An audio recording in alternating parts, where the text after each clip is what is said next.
Hola, ¿cómo están? Pues muchas gracias por acompañarme a grabar el episodio de esta ocasión, que bueno, es el primero del 2025, y que como ya se dieron cuenta por el título, es un tema muy interesante, tiene que ver con una enfermedad que básicamente todos los radiólogos tenemos que ver con ella, que es el linfoma. Y se me hizo interesante porque este es un artículo, digamos, como de revisión, una práctica que hace la Sociedad Europea de Imagen Oncológica, y bueno, lo consideré, digo, es también bastante reciente, se publicó apenas ahora hace una semana, el 2 de enero, y creo que es bastante pertinente para nuestra práctica. No tiene demasiados datos o no lo voy a manejar, viene muchos en el artículo, no lo voy a manejar con demasiados datos, pero voy a procurar que veamos el contexto general de lo que se publica en este artículo que, como les digo, se me hizo muy interesante. Bien, pues vamos a iniciar.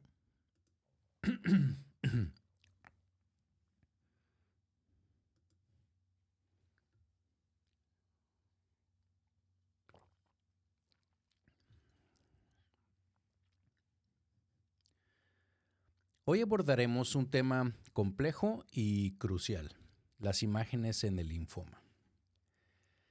Este es un tema que destaca la importancia de la colaboración multidisciplinaria entre la radiología, la oncología, la hematología y también la medicina interna en general. El linfoma es una enfermedad multifacética que abarca numerosos subtipos y requiere enfoques de imagen, digamos, para cada paciente, enfoques personalizados. Tanto para su diagnóstico como para su estadificación, evaluación de respuesta al tratamiento y sobre todo también de seguimiento. Recientemente, la Sociedad Europea de Imágenes Oncológicas, es la ESOI por sus siglas en inglés, European Society of Oncological Imaging, publicó recomendaciones para la práctica que sirven como una guía integral para los clínicos y también para nosotros los radiólogos en el manejo del linfoma. Estas directrices, digamos que consolidan muchos años de investigación y de experiencia clínica en estrategias que son bastante prácticas y que están diseñadas para mejorar los resultados de los pacientes, que es finalmente lo que nos interesa. Así que en este episodio vamos a analizar, a desglosar estas recomendaciones, vamos a ir explorando su relevancia clínica y las implicaciones que tienen para nuestra práctica. Bienvenidos a Memorándum. Soy Guillermo Lizondo y les doy la más cordial bienvenida a este nuevo año, al 2025. Este es el primer episodio de este año. Y como ustedes saben, bueno, pues aquí lo que hacemos es revisamos artículos científicos de interés básicamente general para nosotros como radiólogos y que la mayoría de las veces aparecen en revistas de radiología, pero también platico con ustedes en muchas ocasiones, como les consta, de editoriales, artículos de opinión, que además de revistas radiológicas también aparecen en revistas que son de otras especialidades, pero que yo considero que de alguna manera pueden ser importantes para nosotros, para nuestra especialidad y nuestra práctica.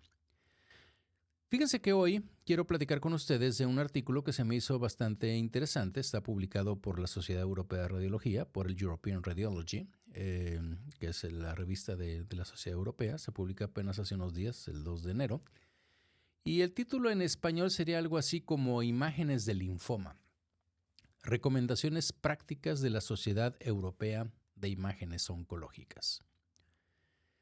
Y en el artículo original, pues se incluye una gran cantidad de información, datos muy detallados, muchas estadísticas, análisis que profundizan, pues digamos, en los distintos subtipos de linfoma, el manejo específico en cada uno de ellos, las implicaciones clínicas de las imágenes, digamos que en cada caso.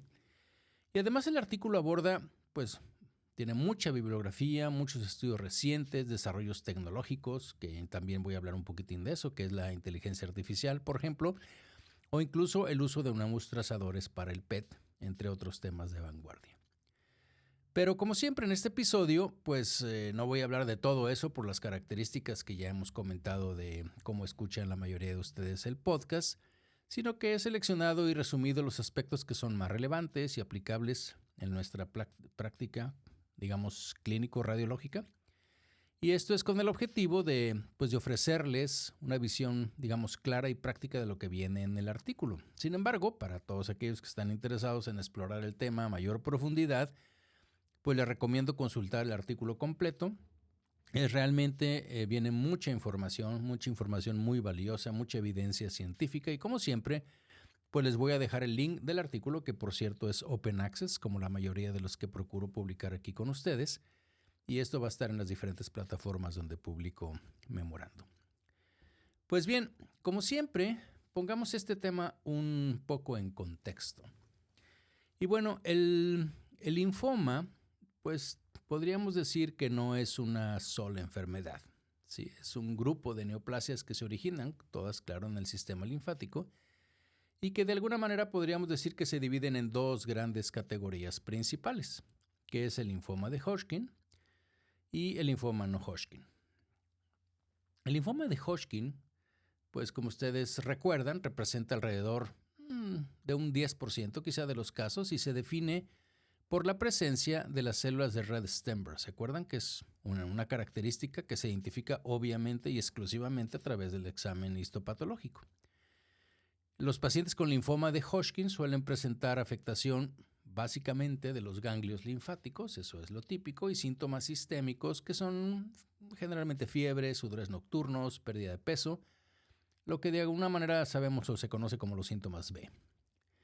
Y por otro lado, el linfoma no Hodgkin, que abarca casi el 90%, pues es mucho más heterogéneo. Hay muchas clasificaciones, pero digamos que para el propósito de lo que trata el artículo y de la manera como lo voy a manejar, para no irnos con tantos nombres y demás subclases que hay, pues lo podríamos decir que hay en subtipos agresivos, como el linfoma difuso de células B grandes, y esto es, digamos que entre el 30 y el 60% de los casos, y hay subtipos que son más indolentes, más crónicos, menos agresivos, por así decirlo, y que es como por ejemplo el linfoma folicular. Este representa entre un 20 y 25% de los casos y bueno, pues los otros son representaciones o subclases menos comunes, pues.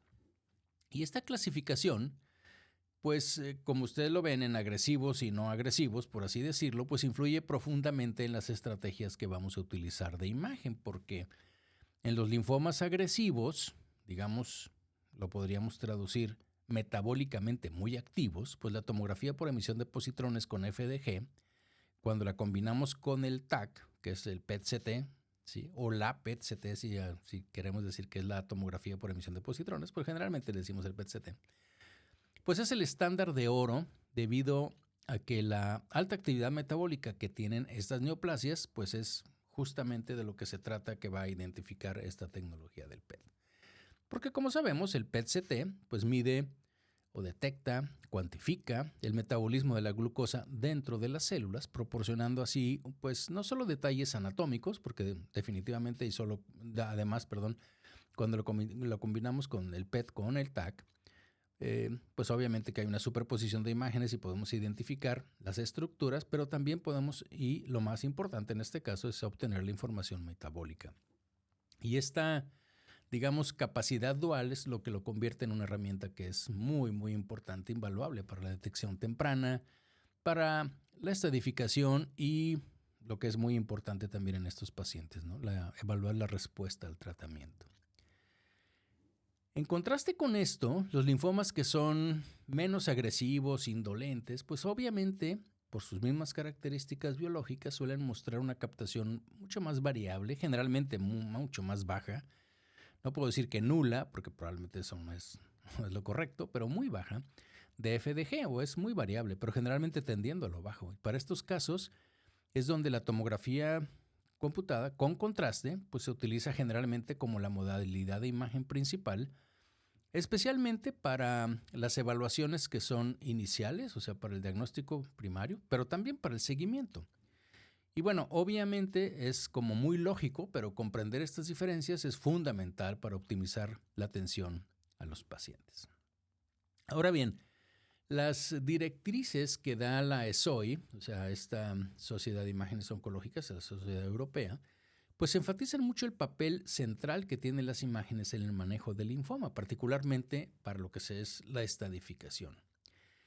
Y esto es porque una estadificación precisa, digamos que es vital, es lo más importante para el pronóstico y sobre todo para la planificación del tratamiento.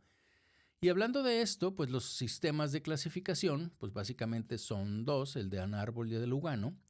Y estos, aunque no son nuevos, pues siguen siendo la base de la estadificación del linfoma. Y sin entrar en muchos detalles, pero así en general, pues cuando hablamos en la etapa 1, quiere decir que la enfermedad está pues limitada a una sola región de ganglios linfáticos, a un sitio extranodal quizá único, si es que acaso existe uno de ellos, pero generalmente es cuando están afectados solo los ganglios, grupo ganglionar.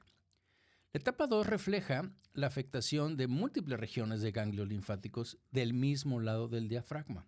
¿Okay? Esa es una característica importante, quiere decir del lado para arriba o para abajo, no del lado izquierdo o derecho, sino arriba el diafragma o abajo el diafragma. Y aquí puede ser esto con o sin extensión hacia a un sitio muy limitado extranodal, ¿sí? Igual que lo que vimos en la etapa 1. La etapa 3 ya representa una enfermedad que es más avanzada, que tiene afectación de ambos lados del diafragma y también puede tener afectación del vaso. Ahí se le pone la sigla S en inglés, B en español, de vaso de spleen. Y ya la etapa 4 implica afectación extranodal difusa o multifocal, como lesiones en el hígado, los pulmones, la médula ósea, donde típicamente pues, está afectando ya órganos que no son, digamos, típicamente exclusivos del sistema linfático.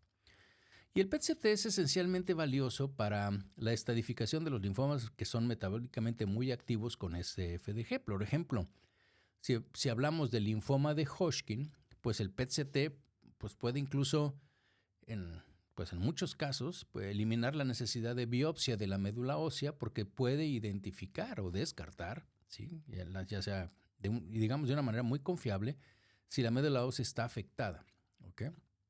Pero, por ejemplo, en ciertos linfomas no Hodgkin, como el linfoma difuso de células B grandes, pues las imágenes por sí solas pueden no ser suficientes, ¿no? En estos casos y en otros, es porque es uno de los más comunes de los que son no Hodgkin. Pues en estos casos, obviamente, que la biopsia de médula ósea sigue siendo necesaria para confirmar o descartar si está afectada o no.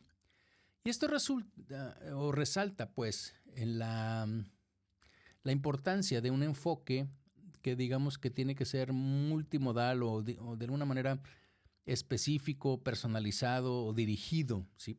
De acuerdo a la sospecha o el diagnóstico que tengamos del linfoma para ver cuál es la herramienta, la imagen que más nos va a ayudar para la estadificación. Y las directrices del ESOI también detallan los criterios de imagen para manifestaciones, por ejemplo, específicas del linfoma. Por ejemplo, vienen otras cosas, ¿no? Pero de lo más común, los ganglios linfáticos con un diámetro mayor de 1.5 centímetros en el eje largo se consideran obviamente sospechosos, mientras que hay manifestaciones extranodales como la afectación esplénica, que se define de las dos maneras, ya sea con criterios metabólicos y anatómicos. Es decir, la esplenomegalia, o sea, para decir desde el punto de vista anatómico, pues se mide como un diámetro vertical superior, o sea, de arriba a abajo, superior a 13 centímetros en las imágenes coronales. Y si hablamos metabólicamente, es que la captación de FDG sea mayor que la captación hepática. Y estos son indicativos de que hay una afección linfomatosa en este caso, por ejemplo, del vaso o de los ganglios si están arriba de 1.5 centímetros. Y estos criterios, que son específicos, digamos, por cada región o órgano, en fin, ayudan a estandarizar de alguna manera qué es lo que se trata, las interpretaciones y reducir la variabilidad, porque acuérdense que todo esto también es lo que se utiliza y ahí lo vienen, de hecho, una sección especial, lo que se utiliza para los ensayos clínicos. ¿Okay? Ahora bien, las evaluaciones de la respuesta al tratamiento, que es otra aplicación crítica de las imágenes en el linfoma.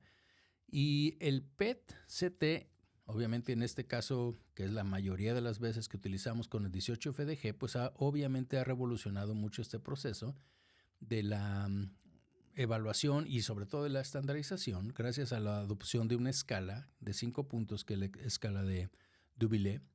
Y este sistema, digamos que compara, es una manera subjetiva, puedes hacerlo cuantitativo también, pero generalmente es subjetivo, compara la captación del FDG después del tratamiento en los sitios que tienen linfoma con los tejidos de referencia, como por ejemplo el hígado o el pool sanguíneo, ¿sí? Generalmente lo vemos en corazón o en el mediastino, que es donde están los grandes vasos, pues. Y las puntuaciones van de 1 a 5, ¿sí? La puntuación 1 indica que hay una ausencia de captación, y la captación 5 o el nivel 5 refleja una captación significativamente aumentada, o la otra es que existan nuevas lesiones, también se considera como una 5. Una puntuación de 1 al 3, al final del tratamiento se considera que hay una respuesta metabólica, mientras que una puntuación de 4 o 5 sugiere que sigue habiendo una enfermedad viable residual. Y este enfoque, que les digo, es un enfoque estandarizado, pues ahorita es el pilar, ¿no? Tanto en la práctica clínica como les digo también para los ensayos clínicos. Y bueno, como lo mencionamos anteriormente en la introducción, pues también en los linfomas, que no son muy activos al FDG, pues el TAC se utiliza para monitorear la respuesta al tratamiento. Y aquí la idea es evaluar principalmente los cambios que tienen las lesiones en su tamaño o en su volumen, en dado caso si utilizamos la parte volumétrica, pero finalmente el volumen pues es el resultado de 3 diámetros, ¿no? O sea, 3 medidas, pues. Cuando hay una respuesta completa, requiere obviamente la resolución, digamos, total de las manifestaciones que tenemos extranodales y la regresión de los ganglios linfáticos de 1.5 centímetros o menos en su diámetro mayor, que es lo que considerábamos arriba sospechoso. Sin embargo, las directrices de la ESOI advierten que, pues obviamente que el TAC pues carece de la información metabólica que tiene el PET, lo que hace que sea menos sensible, obviamente, para detectar pues las respuestas tempranas al tratamiento. ¿Se acuerdan que ya hemos hablado en un par de episodios como lo importante que ha resultado, por ejemplo, la evaluación con PET o con actividad metabólica de ciertos tratamientos que están muy dirigidos, por ejemplo, a la tirosinquinasa, etcétera, en donde probablemente después de 1 o 2 dosis de tratamiento tú ves que hay una franca respuesta, o tú también ves que no existe y entonces no tiene caso que le des los 10 tratamientos restantes a lo que sigue, ¿no? Pero recordemos que a pesar de la utilidad que tiene, la interpretación obviamente de las imágenes después del tratamiento, pues no es una cosa así como muy fácil, es un desafío siempre, ¿no? No es nada más como que, bueno, si sale negativo probablemente, pero el problema es cuando salga actividad, porque los falsos positivos son muy comunes, son particularmente debidos la gran mayoría de las veces a cambios inflamatorios después de la terapia, ¿sí? Por ejemplo, y ahí lo menciona, ¿no? El factor estimulante de colonias de granulocitos, pues que se administra con frecuencia durante la quimioterapia, obviamente, pues va a ser su papel, ¿sí? Es inducir un hipermetabolismo difuso en la médula ósea. Y esto, pues en el contexto de un paciente con linfoma que puede haber tenido antes del tratamiento afección de la médula ósea, pues no vas a saber qué es exactamente. Entonces tienes que tomar eso en cuenta. También, por ejemplo, lo que se conoce como el rebote tímico, o si al paciente se le hizo alguna cirugía, pues los cambios postquirúrgicos. Todo esto puede, digamos, complicar las interpretaciones y esto obviamente subraya la necesidad de una correlación que siempre la tenemos, siempre debemos tenerla, muy cuidadosa con los hallazgos clínicos, los de laboratorio, los antecedentes del paciente, en fin, el contexto en el que estamos evaluando a este paciente. El artículo también menciona, y ya casi al final, pues lo que es el futuro de las imágenes en el linfoma y que está evolucionando rápidamente. Y esto está impulsado tanto por avances en la tecnología y la metodología, ¿sí? Y, por ejemplo, pues hay mucho de esto, ¿no? Lo que platican ahí, pues es la parte de las métricas, digamos, cuantitativas, como los SUBS max, ¿sí? Que es el estándar máximo de captación, el volumen tumoral metabólico, que en inglés es MTV, Metabolic Tumor Volume, Y todo esto está ganando, digamos, terreno como, bueno, no es nuevo, ¿no? Evidentemente, pero lo que quiero decir con ganando terreno quiere decir que se está marcando, o sea, ya es como un biomarcador, ¿sí? Y se está asociando bastante bien con el pronóstico, la planificación del tratamiento. O sea, es algo cuantitativo que es bastante útil. Por ejemplo, los estudios han demostrado que una disminución del submax del 66% o menos después de los 2 ciclos de inmunoquimioterapia, pues se asocian con un pronóstico malo, por ejemplo, en los pacientes que tienen linfoma de células B grandes. Entonces, estos biomarcadores pueden, y es lo que se supone que va a suceder, eventualmente reemplazar los sistemas de puntuación que son más subjetivos, como el que yo les platicaba de la escala de Dubile. O sea que finalmente no es nada más que, bueno, tiene menos captación que el hígado, o menos captación, o igual captación que el pool sanguíneo, etcétera, ¿no? Y sobre todo si pensamos que en la medida en que la inteligencia artificial se integre más a los flujos de trabajo de la radiología, pues esto evidentemente que va a ser mucho más fácil porque pues lo único que identifica los algoritmos pues son valores unos y ceros, pero finalmente valores algo cuantitativo. Entonces yo creo que esto es parte de lo que es la radiómica y lo que vamos a seguir viendo. ¿Por qué? Pues porque evidentemente, y lo hemos platicado mucho, eso sí, en este podcast, pues la inteligencia artificial va a estar muy involucrada en todo lo que es la radiología y sobre todo en la transformación de las imágenes oncológicas. ¿Cómo? Pues, bueno, ya sea desde lo primero, ¿no? Ofreciendo herramientas para una segmentación automatizada de lesiones, que creo que eso es prácticamente ya muy común. Prácticamente todos los sistemas de PACS pueden medir la cantidad de volumen, puede medir lo que es pues ya no nada más el RECIST, porque ahora es con el PERCIST, con el PET, la actividad de estos tumores, el volumen, en fin. Entonces, todo esto es la parte de radiómica, que también, como les digo, pues es sumamente prometedora, que es lo que se está utilizando cada vez más. Y esto, además, acuérdense que la inteligencia artificial, también lo he platicado, no me acuerdo si en este podcast o en el otro, pero finalmente es un predictive machine. O sea, lo que se trata son algoritmos de predicción, ¿sí? Y en esto lo importante es que seguramente van a encontrar patrones que nos van a predecir la respuesta a un tratamiento específico en un paciente en particular. Medicina personalizada.